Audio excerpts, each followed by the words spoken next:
Good morning, fantasy football fans. Welcome to Getting Defensive. Sorry, I had to change the light real quick. Welcome to Getting Defensive, sponsored by Gridiron Ratings on this Friday after the first day of the draft. How are we all feeling? Pretty good. Good. We have Dynasty Tripp joining us this morning. Thank you for joining us. Good to have you. Thank you. Good to be here. We have Justin. Also, he is driving on the highway right now, so he might not move. 10-2. I'm at 10-2. Keep my hands steady. Yeah. Well, be safe. Hands free. I got you. Yeah. Hands all right, free. and I am the IDP Queen, Roxanne, and I am joined by the IDP tipster, Gary. And first thing, we talked about it last week. I asked because I saw on Twitter, somebody said, I don't think a defensive player will go in the top 10.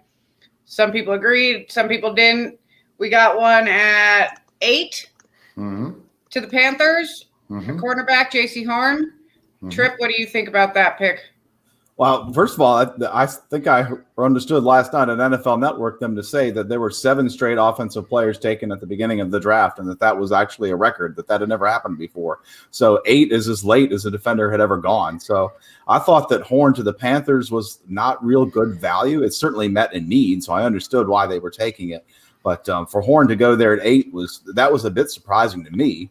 As a Panthers fan, there was a little bit of a letdown, but I'm more of a type to try to rack up on second and third round pick type guys for cornerbacks and focus on not having weak links as opposed to that one big shutdown corner. But I certainly get having the big shutdown corner in the Panthers defense. I think they played a little bit more cover 3 than they wanted to, and I think it's because of the skill at the cornerback position. So I think that this will free them up to play a little bit more cover 1 this year, be a little bit more aggressive with their looks. And so I think it certainly helps Phil Snow's defense be more effective because they certainly need help on defense.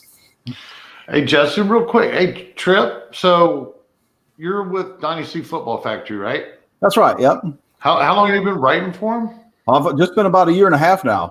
It's just something that I just thought it would be fun, just get into a little bit. And I really enjoy writing about players and how they fit into schemes. And I felt like that the information I expected to find as an IDP player was hard to come by, and especially as it relates to scheme changes and defensive coordinators coming in and implementing new schemes. I can't tell you how many times I'll read something or see on Twitter or hear on a podcast somebody will say, "Oh, well, how could we have known that it would have happened? This safety is the breakout player of the year." I was like, and so I kind of enjoy digging up those guys in the preseason and getting them on people's radars and seeing if they hit. You know? That's kind of what I specialize at Dynasty Football Factory. I also do the rankings over there. Right now, we got some live articles going that are in front of the paywall with people doing some rookie profiles and whatnot. So I invite everybody to go check it out at dynastyfootballfactory.com. And then I'll be coming in with some articles here soon with how some of these defenses are going to look with these rookies in them. Sweet. Little note, my IDP so-called fantasy career as a writer started with the factory. Did it really? I didn't know that. Yeah. I should have. Yep, I did. Wow. Let's see. I'm trying to think. I don't think he does much for you guys now. He's still under your, what was his name? I can't remember. He sucked me in, but my first 4 articles I ever wrote was published on Fantasy Football Factory. Okay. Yeah. I think Josh Johnson was the IDP lead years ago. Sorry? Josh Johnson? No, it wasn't him. What was his name? I can't remember. I don't think he wrote much. He was just kind of like a recruiter or so. Okay. But either way, yeah, I just thought that was a little tidbit. I'm sorry, Justin. I know you're waiting in the wings, man. Why don't you tell us what you think about the Horn pick? No worries. I definitely like to hear a little bit more about what Tripp's got going on over there at the Dynasty Factory. I mean, I think, which we'll talk about this next. I think Denver was at 9th, and Carolina going Horn over Surtain, which we'll get into. But to Tripp's point, Carolina played the highest percentage of zone last year, and I agree that I think it was a little bit more out of necessity than game plan. So Obviously, Horn is the son of great Saints receiver Joe Horn. I think he's going to pair nicely with Dante Jackson. I think Horn probably has the best. If we're talking purely IDP potential, I think Horn probably has the best rookie corner potential. Playing across from Dante Jackson, he's good at man-to-man, good at man match, and I do think that he'll be tested early and often on the defense, which we always enjoy as IDP owners. So a lot of cornerbacks taken in this first round, and cornerbacks are always hard to pin down, particularly rookie cornerbacks. But I do think, less from the football perspective, more from the IDP perspective. I like Horn there. I think he's a good fit to be tested early and often. Yep. I agree. Just to let you all know, Mr. Barnes is on the road right now. He is following the right procedure to do this hands-free. But he is just a little spotty on coverage, but he might be going through a tunnel. We don't know. But I just wanted to mention that about Justin. We could understand you. Everything's fine. Just letting everybody know. The Panthers definitely had to do something. I wasn't expecting that, considering that I think they could stood, some holes filled on the offensive side. But when it really boils down to it, they were the seventh worst in interceptions last year, allowed the highest completed percentage rates. Horn's a top round pick for IDP purposes. He's going to be across from a veteran that's pretty damn good. He's not the best, but he's pretty damn good. So he's going to get targeted a lot. And you have to look at that division. He's going to. That's a bonus for him. He's going to get targeted even more for that. If you're in a QB league where you're using cornerback, I suggest that you take a hard look at him. You get him, stash him. They are rookies. He is a luxury if it works out, but there's definitely no reason that it's a cornerback position. He's not a preferred defensive back position for me. I go safeties. But when it comes to cornerback, definitely going to be one who's going to be tested a lot this year. Yes, I agree with that. Yep. So then we move on right to the Broncos. Another cornerback in Patrick Surtain, right? Am I reading right? Mm-hmm. Yeah. Yep. Sorry. What do you think, Justin? Oh, as far as Surtain goes, to me, this is my favorite cornerback in the draft. I think he's the most complete player, obviously playing out of Alabama. He's used to a pro-style defenses, if you will. And I think it's a really good fit for Denver. They need help at the cornerback position. Although we'll see if the Aaron Rodgers rumors are true, but obviously, some people looked at to whether or not Denver was going to take a quarterback there or not, as to whether or not there would be smoke or fire with that smoke. But I do think he's a good fit. Now, they do have Kyle Fuller and Ronald Darby there, but I see, nowadays teams are playing with 3 or 4 cornerbacks on the field, over 50% of the time. So I think we've learned that, our NFL defenses have learned you can't have 2 cornerbacks and feel comfortable. You probably need 4 or 5 because offenses are going to do whatever they can to create a mismatch. And even if you have 2 excellent corners, they'll ignore them and find that one mismatch and beat you up all day. So I think this is a good plug-in. I would not be surprised, given how strong Surtain is on the outside, his physical presence, and how well he plays man. I would not be surprised if Fuller or Darby doesn't kick in and play the slot going forward. Kyle Fuller has been an IDP asset for years. He's a great tackler and is somebody who we expected to see have a lot of action in Denver. I think if Fuller, it'll probably be Darby, but if Fuller ends up kicking into the slot, this could be a huge year for Fuller. I don't foresee Surtain having a monster IDP season, but he's a hell of a player and particularly a great fit for for Denver. Denver was one of the teams that played a lot of 50-50 man zone, and I think Surtain's going to be fine in that. I also think that Surtain is a really good tackler, which was not true for a lot of the cornerbacks taken in the first round. I think he's an aggressive tackler in the mold of a Jalen Ramsey, so that could come in big for fantasy as well. Tripp, what did you think of the Surtain pick there for Denver?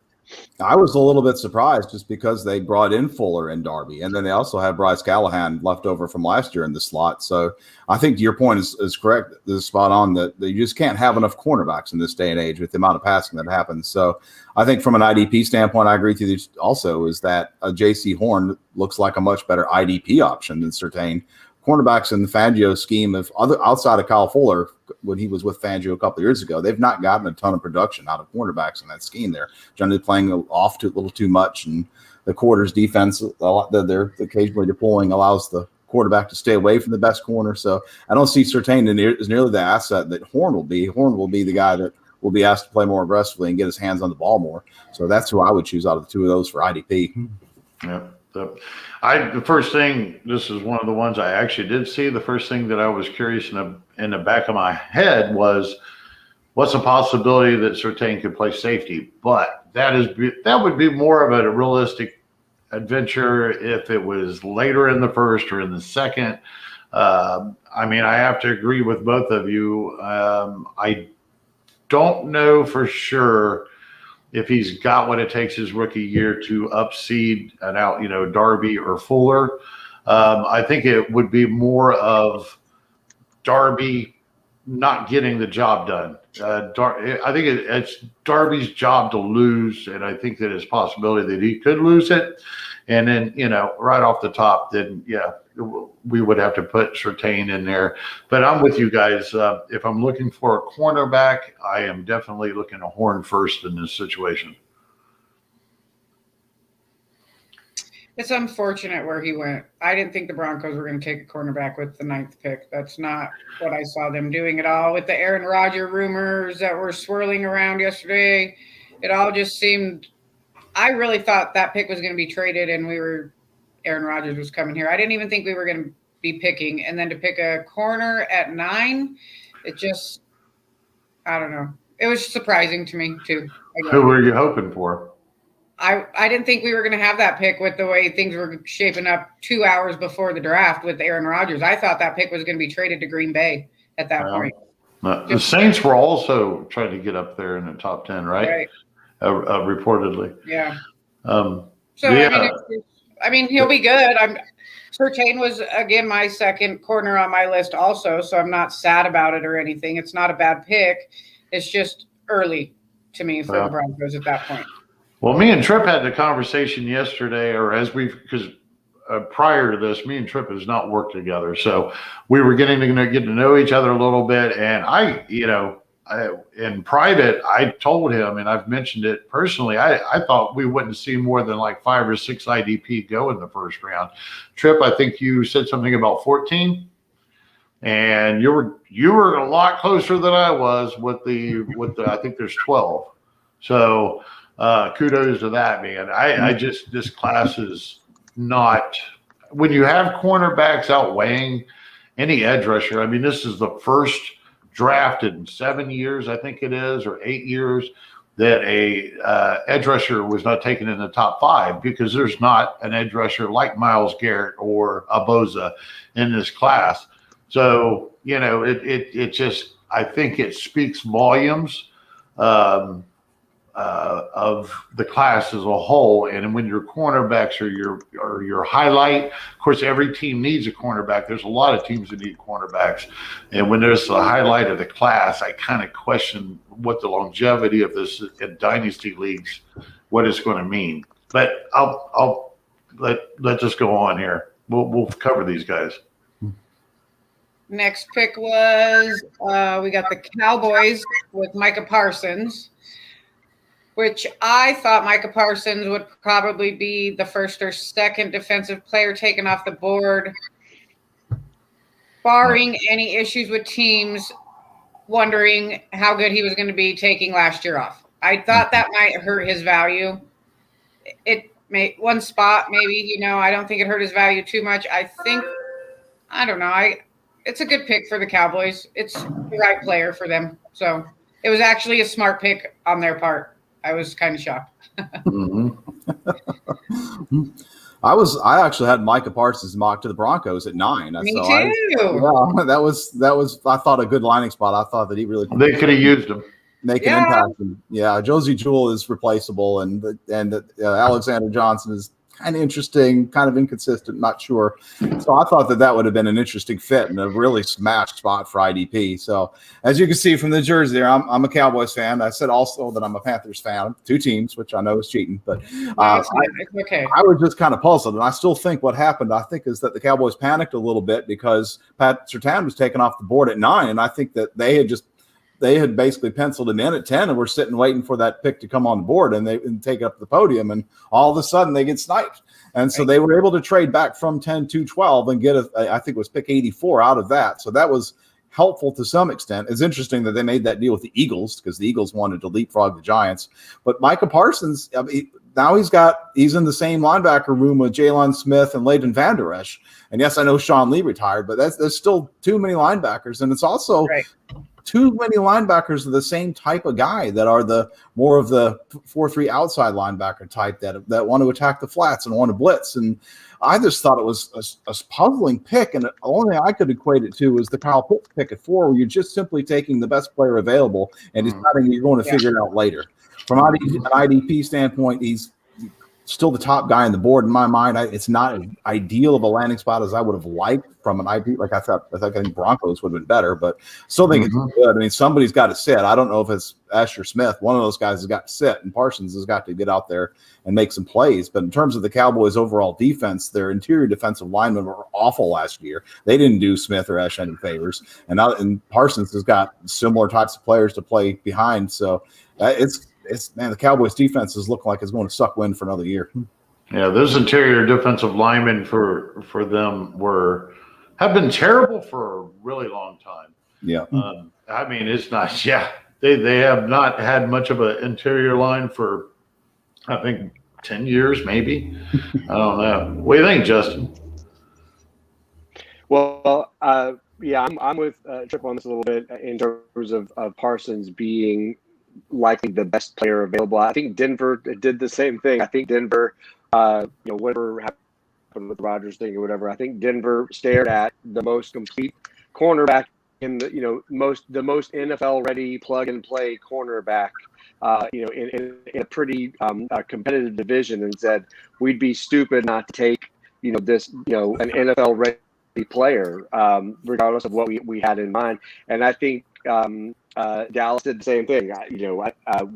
Once the couple of top corners came off the draft board, they stared at Micah Parsons and said, "This is an NFL ready player." And it's no secret that Dallas's defense really struggled last year, and they need they would have been silly not to try to do something to improve their defense, considering all the offensive weapons they have. One note about their linebacking situation. Obviously, we all know Sean Lee retired, and he was a part-time player as it was. There was talk that they were trying to move Keanu Neal to the will linebacker spot. They got a couple of good safeties there, inexperienced safeties, but some potential there. So there was talk that maybe Keanu Neal would end up taking snaps from Leighton Vander Esch. So I think this put them in a position to say, look, we got Vander Esch's replacement, staring at us. Vander Esch was losing snaps toward the end of the year last year, which is a bad sign when they need all the help they can get on defense. And then the other issue is that with Vander Esch's 5th-year option still on the table, the Cowboys hesitated and did not pick up Vander Esch's 5th-year option. So to me, this is probably a foregone conclusion that they will decline that 5th-year option, and they're probably looking forward to having a Jalen Smith, Mike Parsons linebacking duo for years to come. They just, I don't think this is how Dallas wanted it to go, but I think at some point they just decided that this is the best player available. We need help at linebacker over the long haul. Van Der Esch is not the answer, so let's just do this, and then Keanu Neal can slip back and play a more traditional safety role. For the most part, my right side of my brain is just right on top with you guys, but I have some questions in my left side, and I'm going to get a little defensive about it.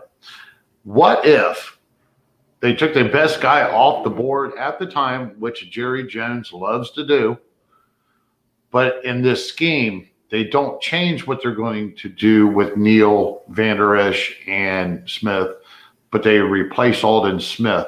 They replace, from what I understand, now I am not a rookie pro, but this Parsons kid actually is a big dude. He's 6'3", 246. Put a little bit more muscle on him, a little bit more weight on him, and send him off the edge is what I'm wondering. He has coverage. He could cover some tight ends, and at the same time, he could get to the pass rusher, possibly, if he is that exponential type dude that they kept saying he is. I'm wondering about that. If that's a possibility that could play out in the future. If I'm a Van Der Esch owner personally, I am worried sick. Anyways, I was already worried because of the Neal news. And I'm even more worried now about Van Der Esch. I suggested to everybody get him on the block a while back. Hopefully he was able to get some. You avoided him in the drafts before the real NFL draft. But at this point, I'm not sold. I don't think it'll affect Jalen Smith whatsoever. He's a Jerry Jones guy. He's paid to be Jerry Jones guy. If I'm a Van Der Esch owner, I'm just worried a little bit more. And when it comes to Parsons, because it's not a clear path in my head that he is going to be on the inside or where he's going to play for sure or how they'll use him. Maybe they make him the strong side linebacker and he only sees the field for so much his rookie season. Who knows? And replaces Van Der Esch if Van Der Esch goes out. But I think it's a possibility. I can't put it out of the realm that he couldn't be an Alden Smith replacement and an outside linebacker type edge rusher. Well, look at what Arizona did last. Oh, sorry. I was saying, look at what Arizona did last year with Hassan Reddick. Right. Who struggled to find snaps as more of a traditional outside linebacker.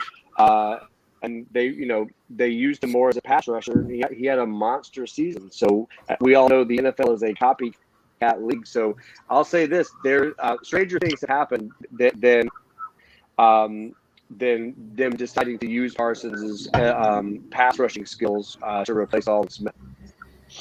Right. Any more to that, Tripp? Yeah, I would if that's the theory, I would look to flesh that out by thinking about what Detroit did last year, where they had Ragland and Christian Jones and a bunch of inside linebackers, and they would spin one down to the edge, and you'd have to guess as to which one it was and who was coming. And if they were to use all three of those linebackers that way, both Smith and Esch has shown some ability to blitz the A gap, and Smith has a past of being an effective edge rusher from time to time, and is distant past now. And then you have Parsons certainly showed that in college. So if that could actually make some sense, and that'd be a way to get all three of those players out in the field some. Yeah. It's all about getting your best guys out on their field a lot. So hopefully if they do this, they're more successful than what Patricia was with the Lions at doing it. So a little bit better personnel, we hope, right? Definitely. Yeah, it's the danger of comparing anything to the Lions and their 2020 performance. Exactly. Yep. All right, our next pick was Zaven Collins, linebacker from Tulsa to the Arizona Cardinals. Speaking of the Cardinals. I just want to say we just had that conversation about Parsons. I think that almost rolls over here personally for myself. I think that we could see Hassan Reddick replacement. I know everybody thinks Hicks. I'm wondering what you guys really think about this.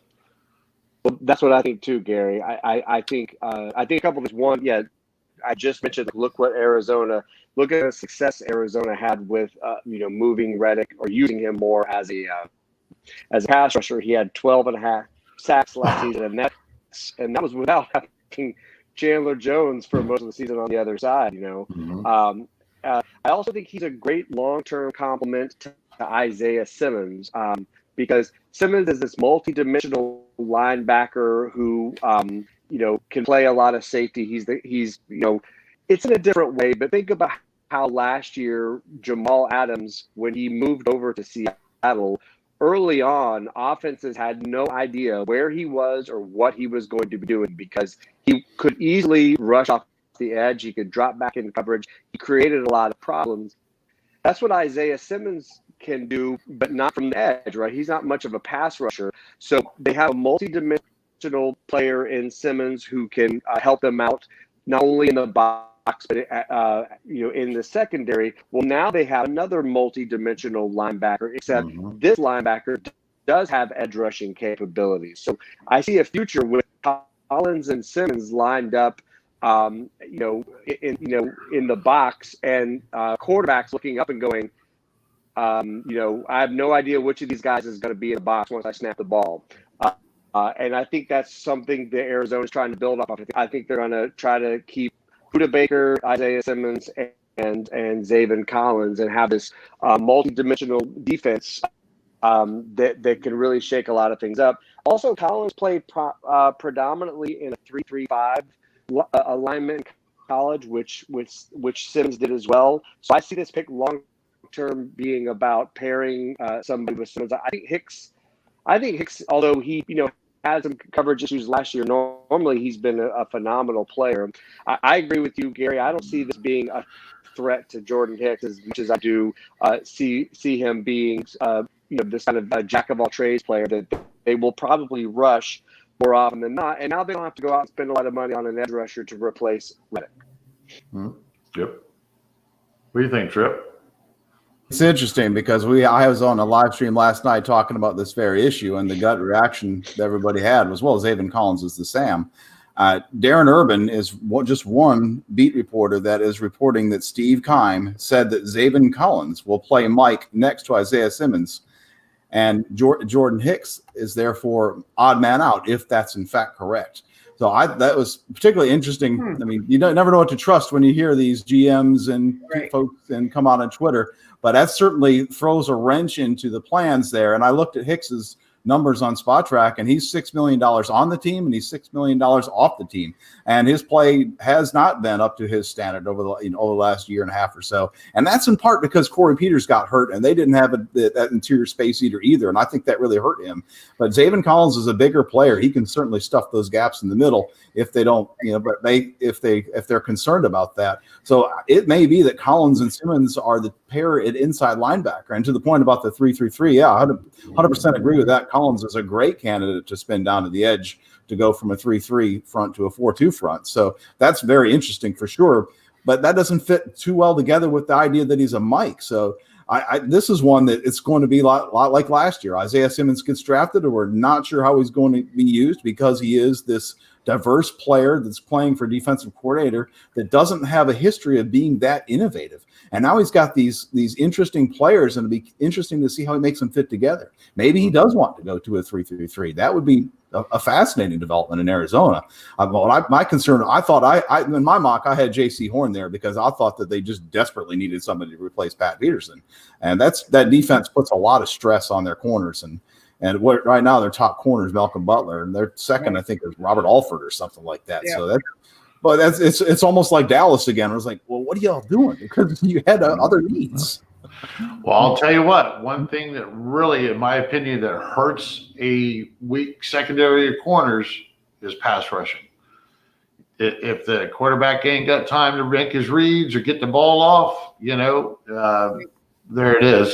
Collins is 6'5", 259. I mean, that's what, Edwards up in Buffalo. That's his size, for a Mike.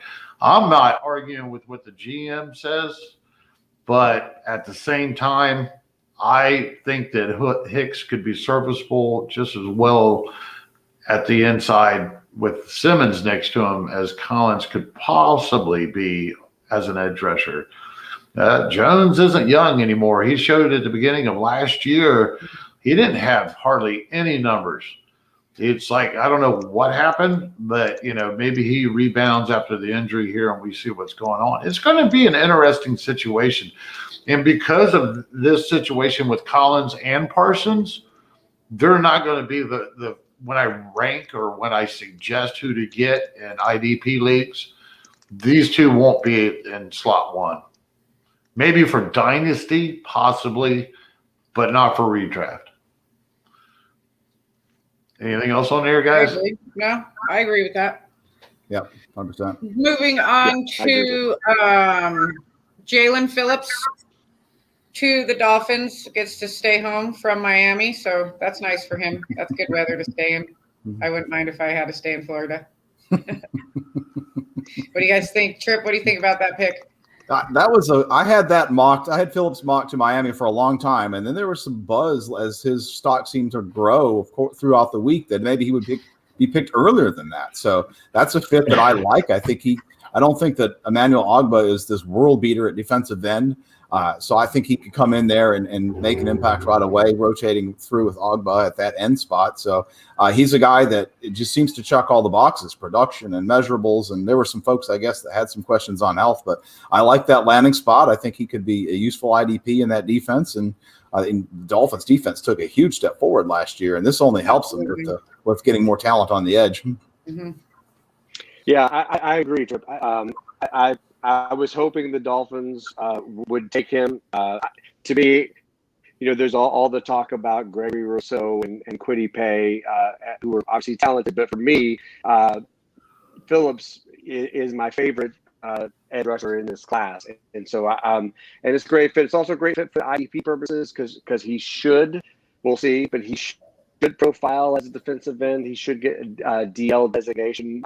I'm hoping, as leagues move more and more to the edge designation, this will matter less and less. But there's still plenty of leagues out there that have to define whether or not he's a linebacker or a defensive lineman. He should profile there, which is good. Yeah, I agree that the Dolphins defense took a big step forward. I think this is a great fit for Brian Flores, who can use Phillips in a multitude of ways, and will really help the defense. I'm also hoping that it'll help. They've got some really talented players on their defensive interior. I think in general, this defensive front over the next, it probably won't be this year, but over the next couple of years is going to grow into a monster. And I think Phillips is a great fit for that. Well, I really don't have any really strong thoughts other than the fact that, they were the third highest blitzer last year as the Miami Dolphins ranked third. They didn't have any edge rushers other than, what's his name? The one defensive end. Van Ginkel, Ogbah, Lawson. Thank you for pronouncing that. He was really all they had, and he's really the most. They've had a lot of fails over the last few years of having any type of pressure on the quarterback. So I agree. I like the interior and line. I kind of was hoping that they would re-sign Godchecks, but Godchecks probably landed just as good as gig up there with the Patriots. But you got Wilkins and another young dude. I can't remember his name in there, I believe. Right. So it's set up. It's set up for this guy, whether or not. Now I want to, I hate to be that damper for IDP purposes, but again, this is not a top 5 talent because he would have went in the top 5. Granted, he was a 1-year starter, I believe, because he transferred. Was it from LSU to Miami? Possibly. But either way, he's a 1-year starter. We'll see what he can do at the pro level. It's tough. Some of these guys have to have time to develop. So, I sit back and watch. I hope he does all right for them. They need pass rushers. They need talented pass rushers more than just throwing bodies at it. So yeah, and I'm with you, Gary, which is part of what I was saying. Like I think this may take a year or two to develop, but in general, we've been spoiled with the Joey Bosa's and the DeForest Buckners in these previous draft classes, and obviously last year Chase Young. Generally defensive linemen and edge rushers in particular need a year or two to blossom at the NFL level. I mean, you can have great success in college with a handful of pass rush moves, and then you run into these, 26 and 28-year-old offensive linemen who have just seen They've it all. seen it all. Yep. They yawn at your one stab move, and that's Right. all you got, kid. Right. So it takes these edge rushers a while to build up a full complement of pass rush moves, put on some more size and strength. But I do think long term, this is a great move. I think he will have an impact in 2021. But I do believe this is something that is going to take another couple of years to fully develop, where he's got the potential to be a DL1 for years to come, but I don't think it's going to happen in his rookie year. Gary, nothing to add? Nope. I think it's Tripp, isn't it? Tripp, did you hit on? I started with him. I apologize. See, I got caught looking in the back because I was moving on to Davis. I apologize. I was looking at my notes. Man, I'm sure We're all brain I syncing fell today. asleep on that one. I can't It's do early. all You're this at once. forgiven. No, I can't do all this at once. I just can't. Don't pressure me. All right. All right. We're ready to move on. We have the Washington football team taking Jamin Davis, the linebacker out of Kentucky. How far? This is my favorite IDP pick of day one. Agreed. Again, this is more just for the IDP person, right?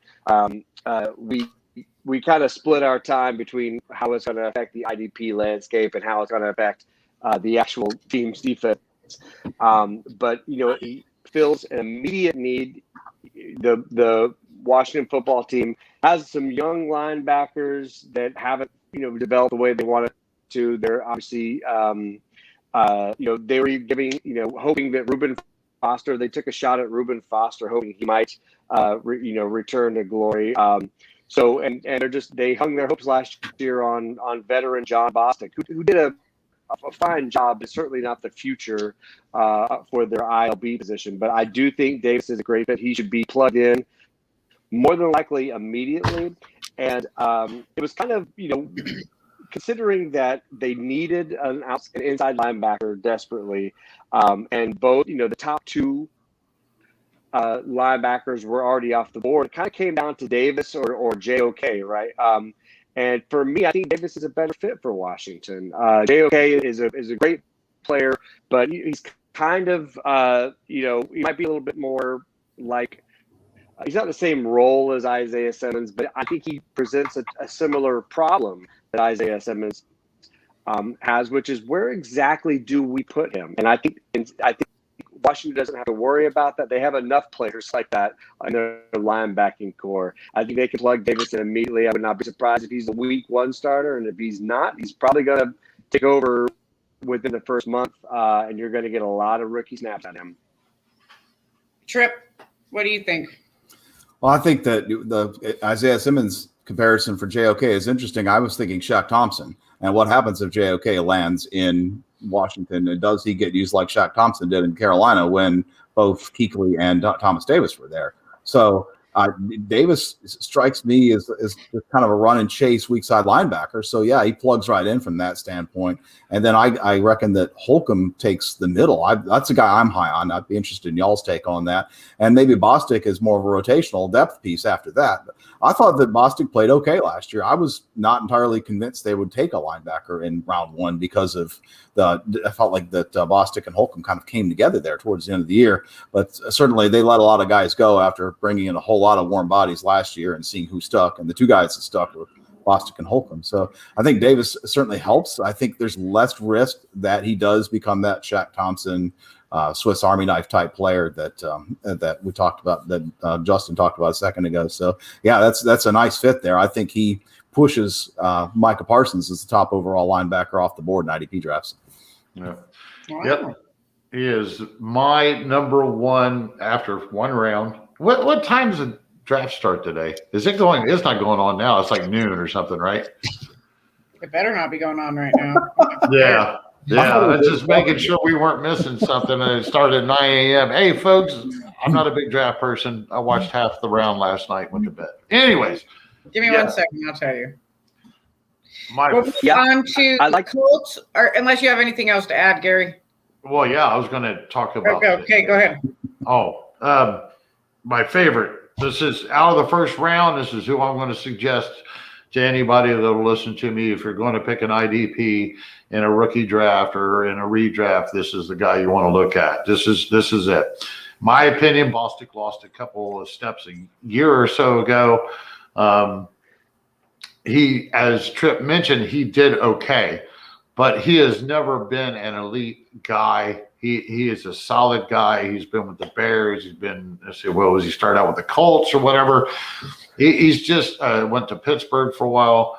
He's just not the over-the-top dude. And I think Davis is going to have no problem whatsoever replacing him in this lineup. I do think it's him and Holcomb next to each other. I like what Holcomb finally did towards the end of last season, Tripp. I know you mentioned something, wonder what our thoughts was on him, I think. I do like this, and I think this puts them right next to each other. And when you have, I think the part of Bostic's little bit of shine last year, when you have a defensive front seven like they have in Washington right now with Chase, Sweet, all the defensive linemen, when you have that kind of, then it's easy to be an inside linebacker. It makes your job a little bit easier in life. So I like the idea that they brought this Davis in. He's a big dude, 6'4", but he's kind of skinny, 234. He might put a little weight on. I want to mention that this is probably my number one suggested guy off the board in IDP leagues as in terms of rookies at this moment. Yeah, and we saw this with Dallas and Arizona. We've already discussed this twice, and I think Washington's in this same boat where they have capable linebackers, but they are looking to the future. I do think that Holcomb, something did click for Holcomb last season, which is great to see because he's got tons of talent. Just sometimes it takes some of these. We expect all these players to. He's got to stay healthy. Holcomb's. He's got like a bunch of nails in his tires. He needs to for sure. Stay on that field. Yeah. And Tripp, I love the Shaq Thompson comparison for JOK. I was trying to think of somebody that fit, and I knew Isaiah Simmons wasn't that guy, but just in terms of the where do we put him? And you're exactly right. Shaq Thompson, this multi-dimensional player who just could not find that role. I mean, obviously they had Kuechly and Thomas Davis there, but even when Davis was gone, Shaq Thompson, he's got a role now, but it certainly took a while for them to make that work. And I think NFL teams might have that issue with JOK down the road, which we'll talk about, I'm sure, on another podcast. But I think Davis just allows them the chance to say, okay, even if Davis doesn't start right out the gate, which I think he will, just like Micah Parsons and Leighton Vander Esch, and whether or not Jordan Hicks gets replaced now or later with Zaven Collins, I think some of these teams are seeing the writing on the wall and going earlier with these younger linebackers who are more prepared for the future of the NFL in terms of inside linebackers are no longer these bend at the knees and wait to take on running backs and let everyone else handle coverage responsibilities. They've got to be multi-dimensional and flexible, and I think teams are realizing more and more they've got to start looking at the future for linebackers, and better to do it a year early than a year late. Yeah, I agree. I don't think Bostic is completely out of the picture here yet, but I think if all goes well, if all goes the way Washington wants it to, we're going to see Holcomb and Davis starting week one, and Bostic's there as a rotational player, veteran presence, etc. Want to add any more, Tripp? Nope. 100%. Right on We're on the money. We're sharing a brain today. Oh, yeah. We have up next the Colts with an edge rusher, Quiddy Payne out of Michigan. No, I'm sorry. That's where we are, right? Mm-hmm. Yes. I flipped my book over. Sorry. I don't know why I have Justin written down to go first. Whatever. Tripp, you can go first if you want. Mm-hmm. I thought that Quiddy Pay. I thought he'd go a little earlier than that. I thought that the traits would get him off the board before pick 21 came up. So I thought that he slid and proved to be good value for the Colts there.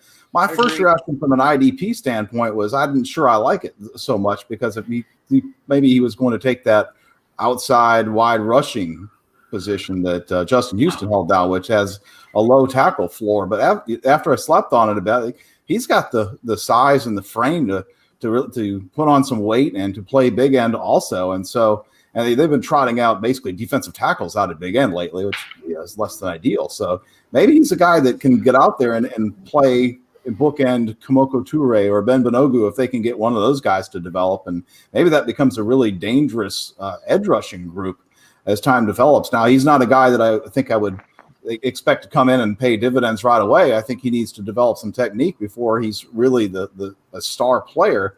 But I kind of like it. I think that the Colts play aggressively. I think that from a football standpoint, it makes a lot of sense for them. It's from an IDP standpoint, I probably have Phillips ahead of him right now, but I don't hate it. It's an interesting spot for sure. I definitely didn't hate it. I thought that was a great spot too. Go ahead, Justin. Oh no, I was just going to say, I agree. I'm curious to see if they just plug him into the Justin Houston role, or if they move him to the other side, which I think he's obviously got this skill set to do both. I also love the fact that he's playing next to DeForest Buckner and Grover Stewart. I think Stewart is an underrated interior defensive lineman, and as we all know, when you've got this is the most extreme example, but if you want to kickstart an edge rusher's career, why don't you line him up next to Aaron Donald? Right.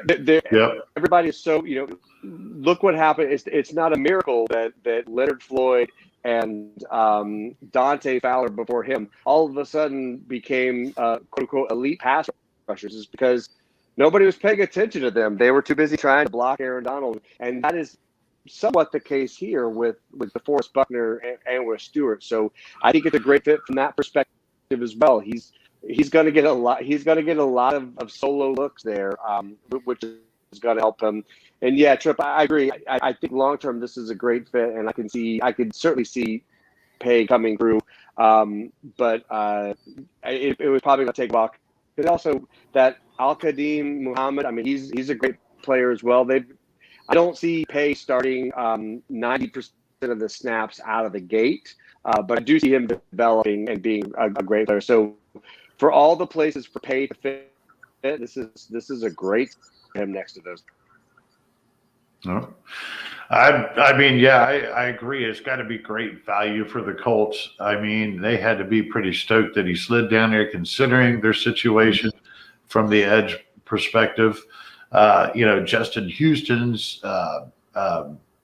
agent probably said a really nice cuss word when this happened because that probably knocks him out of that picture of re-signing with the Colts at all. And in my opinion, Justin Houston's if it would have been if Justin Houston had been younger playing that position for the last couple of years, we would have been a little bit more excited about what they had to offer as edge rusher from Houston.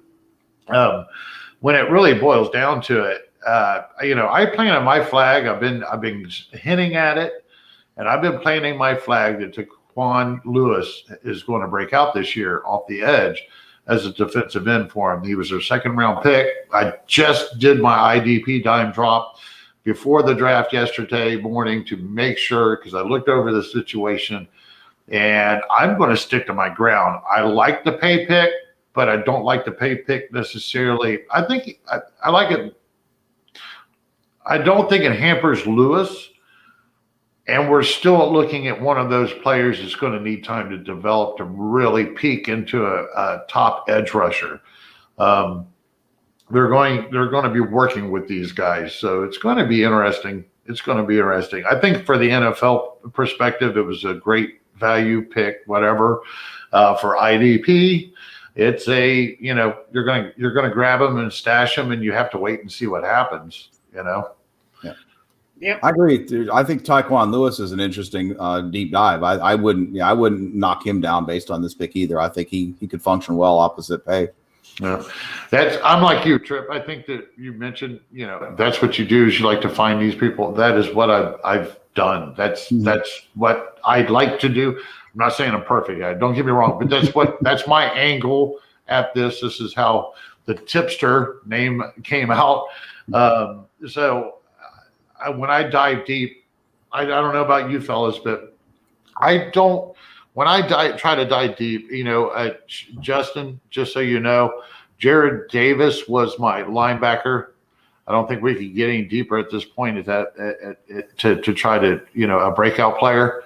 Lewis was my defensive edge. And then Brandon Jones was my strong safety. Me and Justin's talked about Jared Davis before as well. I think Justin left. He fell off the ball. Yeah. Well, either way, I apologize for wasting our time. So, either way, we'll go ahead and see if he pops back up. Help me watch the bottom of the screen there in case he does. Okay. To continue this, he might went through the tunnel. Oh, Is that possible? Yeah. So, all right, a little bit more organized there. So, again, Tripp. I don't think this will affect Lewis. I not to a point. I was prepared that if they did something really dazzling, that I would come back on and say, "Hey, look, that took that Lewis off the board." But I do agree with you. This is great value, and I just think it's going to take time to develop, though. Yep. Agreed. Yep. All right, so I guess it's me and you for the rest of the way out. Sir, who's next? Well, this is probably going to be all you. Capel Farley. Caleb Farley. Yeah, Caleb Farley. There was talk that he was the top cornerback off the board. And then he's had some back trouble and some surgeries.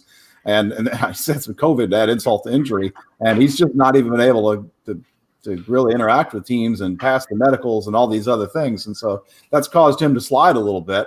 And John Robinson picks him up. And what's interesting about that is that John Robinson drafted Jeffrey Simmons a couple of years ago in a similar type of situation where Jeffrey Simmons was recovering from injury and it was seen as a top 10 talent and slid because people couldn't do those checkups on him and were afraid he wouldn't play in year one. And Farley is in the same spot. As far as that goes for the team, I mean, they have nothing at cornerback right now except for Christian Fulton, who they drafted last year. They let Malcolm Butler go. They let Dory Jackson go. They badly need help. And so this is a guy who could come in and if he can be healthy, he can play right away on this defense. And what's particularly interesting is that the Titans have had a top 10 DB from a cornerback spot 2 years in a row with Malcolm Butler last year and Logan Ryan the year before that. So if Farley is the guy that kicks into the slot and plays that aggressive slot role that's attacking the line of scrimmage, then he could be a really interesting IDP for the second half of the year. And we'll have to watch to see who they decide to deploy there. And but that's something that merits watching for sure. Yeah. The only thing I really have about him, I mean, yeah, they definitely had a need. I believe being a first-round pick, he's going to get his situation, or he's going to get that chance wherever. And I agree with you that there's IDP meat on the bone there if he lands in the right position. I'm a Mari Hoker fan. I was telling people last year to keep their eye on him. I'm wondering at this point if it's possible we see him move up to the strong safety position. And then this is his replacement as a third safety. I use the word safety, not cornerback. But people have to understand the Titans don't necessarily, when it comes to their secondary, give a shit what your title is. It's what you can do. It's like Jordan Love was there. Jordan Love was a cornerback playing safety, hybrid, slot. The year that he turned around and just banged it out for him a couple of years ago. But either way, I do think that he'll have some relevancy. He's probably I'm going to pencil him in behind Horn, possibly just a touch above Sutton Agreed. at this point, just because of what Tennessee has and does.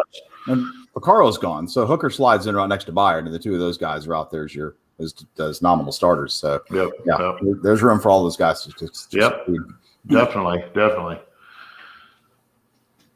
All right. Next player up is Greg Newsome II going to the Browns, a cornerback out of Northwestern. We got a lot of IDP players coming up the last few years. You notice they're all at the end of the first round. Right?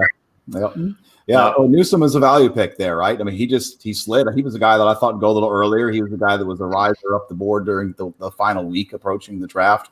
I saw some chatter out of Cleveland that they were looking at him and if he would be available. That suggests a couple things. Either they're ready to give up on Greedy Williams or the fact that he can stay healthy, or they're not sure that they want to invest in the money to re-sign Denzel Ward next offseason. So it's interesting. They got three, and this goes to the point that we made earlier about the Broncos, where you just can't have enough good cornerbacks. So this helps to hold down their secondary and their coverage. I thought they had bigger needs. I thought that maybe Barmore or even JOK would be fits for them at that spot. But I saw Dane Brugler tweet out during the thing that Newsome was an obvious as pick as Najee Harris was. So there were some people that were on that for sure. Well. Yeah, he's going to be heading into the redraft. He's going to be a death player, likely, depending the health of Ward and Williams. Probably see some slot time. I don't know in that particular defensive scheme how that'll translate into any IDP protection. Personally, if there was any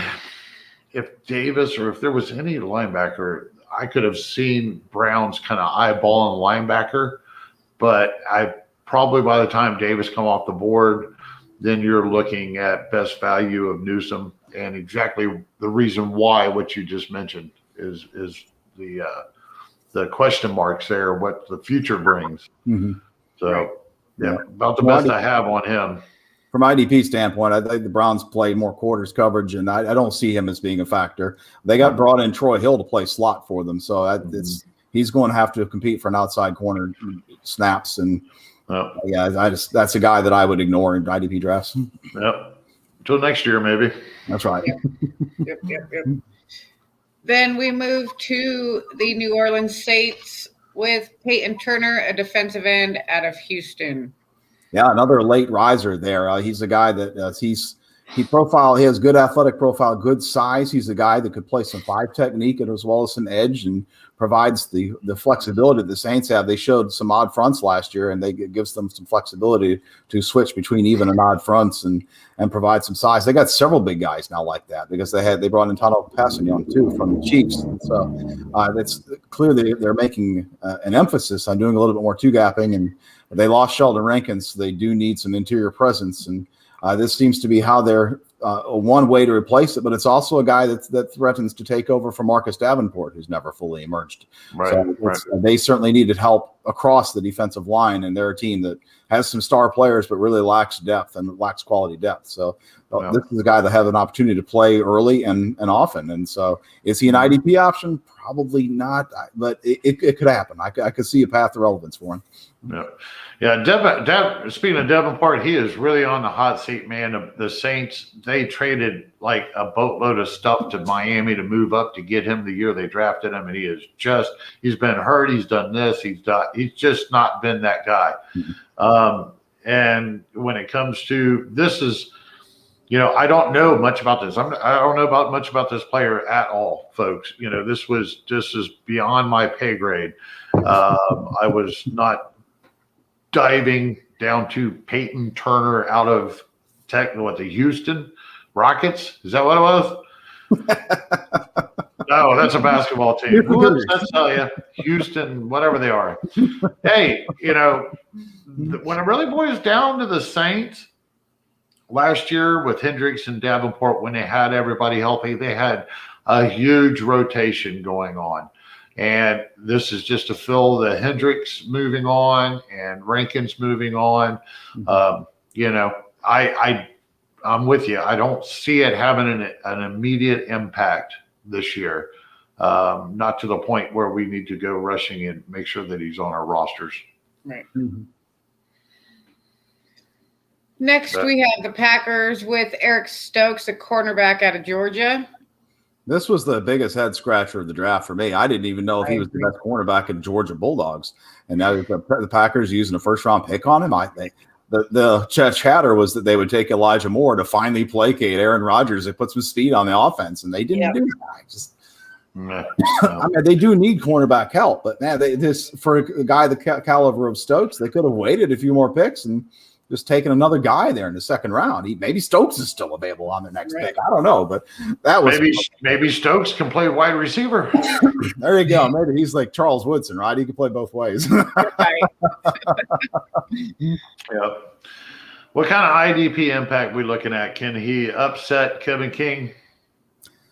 Possibly, yeah. I mean, that's the only surefire starter they have is Jair Alexander, but the talk out of Green Bay is that what I've heard is that they're looking at Alexander moving into the slot more. But the thing is Alexander's so good that he's dissuading targets, and could that push enough targets over to Stokes that he becomes this high targeted rookie guy? Yeah, that's possible. I don't know that the scheme really encourages the type of aggressive play from Stokes that would get him the pass breakups. So he's not really a guy that I'm keeping an eye on. I mean, I think it's possible he's like Josh Jackson a couple of years ago, where he's that late first round pick that can't even win a job. Yeah, I have nothing really other than, if he wins a starting gig, hey folks, he's a rookie cornerback. He'll be tested. Mm-hmm. So there's an option. Yeah, especially if it. Pardon me. That's a dart throw. Yeah. Yep. All right. We have the Buffalo Bills taking Gregory Rousseau, edge rusher out of Miami. Yeah, my gut reaction on that was that I kind of liked that at first, but as I slept on it, it's making me uncomfortable. The reason why is because this is the second year in a row where the Bills have gone and taken a big name, big edge, like last year was AJ Epinesa. This year it's Greg Rousseau. He's a guy that was productive in college, but doesn't really he didn't succeed at the Underwear Olympics. And I know everybody hates the Underwear Olympics, but if you're a guy that supposedly wins with strength and then you're only benching 14 reps, well, come on now. It's got to check out. There's a lot of folks that want to double count the Underwear Olympics, but you can't discount them completely. If a guy wins with strength in college, and he needs to be able to put up the bench. If the guy wins with agility in college, if he's getting around people, then he's got to be able to test out. And Rousseau's agility numbers were bad. His burst was okay. Like I said, the strength didn't check out. He's fast. He has good straight line speed. But how much do you really need that from the edge spot? Right. And a lot of his production came as an interior rusher at Miami when he was winning against college offensive guards. Well, he's not going to have that same success, I don't think, based on what his numbers check out in the NFL against offensive guards. So he's the guy that makes me nervous. I thought that the Bills should have gone more with a wide 9 edge rusher in the Mario Addison mold, and they didn't do that. So they got these big guys that are they 3s? Are they 5s? Are they 9s? It's just kind of a mess. And the Bills played a big rotation of guys that the defensive line never settled in. They lost Star Lotulelei to an opt-out last year, and he was the big space eater that they had. And everybody in Buffalo was like, yeah, that's no big loss. Well, it ended up being kind of a loss because the guys they brought in behind him were just one-techs, and they couldn't eat space. And that whole defense, I thought, suffered. And one of the best performers inside they had, I thought, was Quentin Jefferson. They let him go, and he's in Las Vegas now. So I'm just kind of struggling with this pick. He's not a guy that I'm sure the name recognition will take him off rookie IDP drafts before I'd start to think about him. Yeah. At 6'7", 266, if you see a picture of this dude, he looks more like a oversized wide receiver, tight end type. Yeah. So it's not surprising that his strength's not quite there. He's cut up more than he is bulked. I agree. Buffalo, of course, this was not apparently the home run hitting draft to go reaching and try to trade up and get the best defensive lineman you could. But they need to address that defensive line, edge rushing, all of it across the board. They've had some names over the years, and they have not brought brought the pressure. You know, maybe on film, maybe for the team, they're comfortable, but as in terms of IDP, they've not been anything for IDP as far as I'm concerned for the last couple of years, a few years, for a while. Mm-hmm. I can't think. Maybe since, you know, Jerry Hughes had one good season. Back when Rex Ryan was there. That's right. Yeah, like, you know, it was 6 years ago. Mm-hmm. And then he was like, oh, he's going to break out. He's really going to break out. Nothing. No. You know, so yeah, developmental. I'm not drafting this dude. I'm going to let somebody else find out if he's something. He's going to take a few years more than likely to develop into anything that we might pay attention to. Yep. All right. Next pick was Jason Away to the Ravens, an edge rusher out of Penn State. I thought he would go sooner. I just want to put that out there. I had him mocked at 32 to Tampa, so he's very close to where I had him. Traits-based selection by the Ravens. I think the Ravens are better at drafting than the Bills, and this is proof of it. I like this fit a lot. I think he is the guy. He profiles a little bit like Terrell Suggs. I think he comes in and takes over that rush end role on that defense. And now he's not a guy that has a lot of history to production, so he's probably not a guy that is going to be super productive right away, but he doesn't have a lot of competition for snaps. They have Jalen Ferguson there now, and he was a third-round pick a couple of years ago that hasn't really taken root. So there's an opportunity there for sure. And with that defense, as aggressive as it is, as often as they blitz, I think that he could be a pretty useful option possibly this year and certainly next year if he can show that he's NFL capable, NFL ready, then that's a really attractive pick to me. That's a guy that if people aren't paying attention to him, he's a guy I would look to take late in rookie drafts and stash. As I want to be clear, or, you know, the one thing as a linebacker, edge rusher, as what would you take him as? Because my personal, it would depend, and I'm sure you know this. I'm sure you've talked about this amongst everybody. Mm-hmm. You know, unless I'm not taking him at linebacker unless it's a sack heavy league personally. Right. Yeah. Right. So if he's a designated edge rusher or something, I totally agree with you. The Ravens for the last couple of years have been one of the top blitzing teams in the NFL. They send the whole show every time they go, 4 or 5 guys, 3 or 4 guys. You know, they never send less than like 3. And if considering what they have on the roster, I agree. If this kid can keep his helmet on and his mouthpiece in, he should be on the field for a lot of snaps, and he should be just sending them. Mm-hmm. If that's all he does, they should just send him, let him develop. He maybe, you know, you said something, Roxanne, maybe he should have went a little bit earlier. From what I understand about the guy and considering what the match is with Ravens, this might have been his best landing spot, in my opinion. He's a little like Pay in that he's the guy that they're in a good spot to succeed because they're not going to ask him to think a lot. They're just going to ask him to get upfield and get after the quarterback. I like that for them. Yep. Get the ball, boy. Get the ball. Great football. See ball, get ball. And the last pick to the Tampa Bay Buccaneers, Joe Tryon, edge rusher out of Washington. I think that the Bucs got sniped. I think they wanted Owe or they wanted Ojulari, and they decided he didn't check out on the medical side. So Tryon was maybe a little bit of a reach, but he certainly fits a need. They need to groom him to replace Jason Pierre-Paul, who's getting a bit long in the tooth, and they need more depth at edge. They had Barrett and Pierre-Paul playing a ton of snaps last year, and I think that this really helps them there. So he's in a good spot to succeed as well. Another team that blitzes a lot, that's aggressive, has a lot of talent around him. With Sue is still pretty good in the middle, and Vita Vea is an emerging player. I really like him, and so I think that this is another good spot to succeed for a young edge rusher. Yep. Ditto. I have nothing else. He's not going to be much this year. He can't. You know. JPP. Well, I think you agree with that. I agree with your assessment.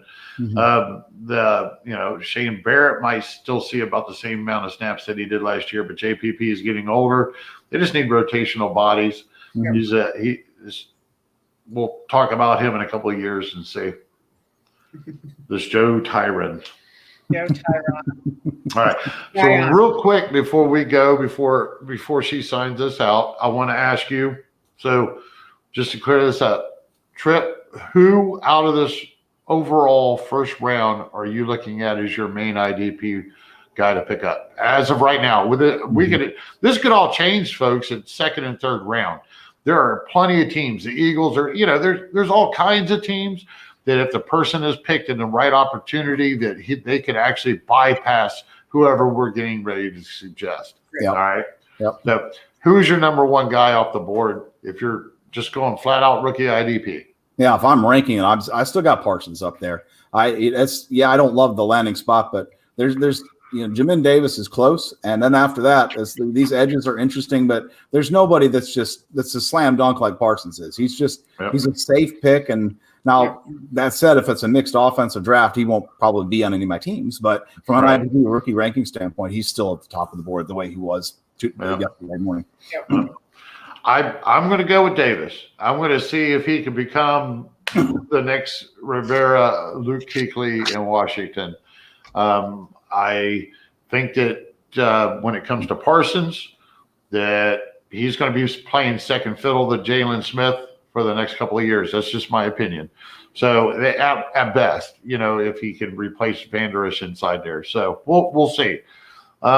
Realistically, then, I don't have a favorite defensive end to suggest out of this group. I would suggest getting you a second, third, fourth year player in the NFL, trade your pick or whatever you had to do. Is there anybody in the defensive line area that you really, really like? I think that Owe is my favorite. It's just all depends on acquisition cost and league scoring and settings and format as to whether or not he makes sense. I think that overall that there's a lot of good edges in this class. And so to me, if I'm in a league that's deep enough, I'm stashing the guys that just slide and just seeing how many I can load up on. So that would be my approach there. I'm interested to see how early Phillips goes. If he's a guy that's going early second round and ahead of some of the interesting skill position players, then that's of no use. No. But if he's going early third round and he has a defensive end tag, that starts to get pretty interesting to me. No. And I think we talked about Horn. Horn probably the best cornerback off the board next to potentially, I don't know, probably just him. Yeah, Farley's the only other guy I would even consider, but even then, I'm just not the type to draft a cornerback in a dynasty rookie draft. Yeah. I just take whoever I can find and plug them in there.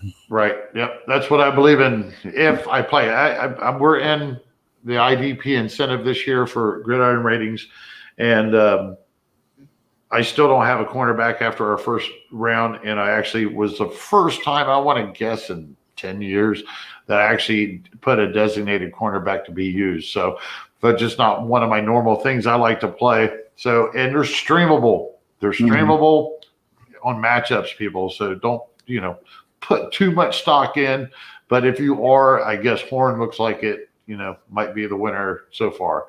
All right. I'm done. Tripp, thank you. Before she signs us out here or takes us home, Tripp, thank you. And, somewhere down the line, I wouldn't mind having you back on. We'll see how this goes. I really got into your takes, man. Good shit. Thanks, man. I appreciate it. I appreciate you having me on. It's a pleasure to meet you too.